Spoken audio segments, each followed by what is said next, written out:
Beaver Creek 911, where's your emergency? I'm at the Beaver Creek Walmart. There's a gentleman walking around with a gun in the store. Has he got it pulled out? Yeah, he's like pointing at people. Sir, what type of gun is it? Is it a shotgun or is it a handgun?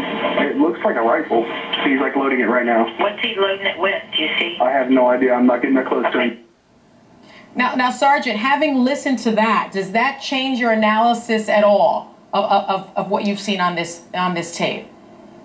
It doesn't change my response in terms of how the officers should have handled that. I believe that if they thought they were approaching a man with a gun, they still had an obligation to take cover and assess the situation before they just started firing rounds. I mean, we don't know whether this guy is loading this weapon, if he's really pointing the weapon, as the caller said. So let me get eyes on him. Let me see what he's doing just for a moment. Let me order him to do something, drop it, turn around, I see you. Let me make him aware of my presence before I just open up. And just with regard to the what ended up happening here, there was an interrogation done of the girlfriend. And I think we have the interrogation. And so what I want to do is to show the interrogation, or at least a part of it, and you can tell us if it's appropriate tactics and techniques. To let you know, unfortunately, John has passed away as a result of this. I don't know any other way to tell you. I mean, what happened there wasn't a good thing, and as a result of his actions, he is gone. You sure you don't want your mom back here? Okay.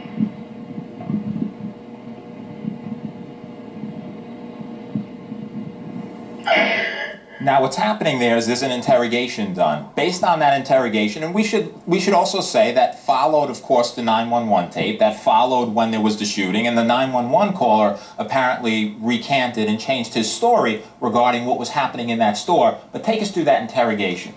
I'm a little bit at a loss. I don't fully understand the concept. Was this a custodial interrogation? I assume she was being interviewed as a witness to the shooting. Yes. Frankly, with all due respect to my colleagues in Beaver Creek, Ohio, I don't think that was we need to notify people of the death of a loved one on tape like that. I think it could have been done in a more respectful way. But putting that aside, I don't fully get where that interview was going. Why was it being taken place? Why was it even being videotaped? Unless that's their policy. Well, the family is alleging that the police were trying to sort of frame up a cover-up. That they were asking questions like, where did he get the gun? Do you know about the gun? What do you think about that? I think just one of the statements I heard the detective make was he may have jumped to a conclusion. He said by the result of his actions. I think that was probably a leap that probably shouldn't have been taking place at all, certainly not in that setting. And Sergeant Dorsey, your view as far as how the interrogation was handled and, you know, the giving of the information about the death of the person she was with, her boyfriend? Well, clearly it was insensitive, but what we see here is classic circling the wagons. This detective has the benefit of knowing exactly what happened. He understands that this young man is dead now, and now they've got to create probable cause. They have to create something that's reasonable for this thing that is egregious and unreasonable that we've witnessed on video. And so he's treating her poorly and trying to get her to say something that will somehow justify this errant officer's taking of a life.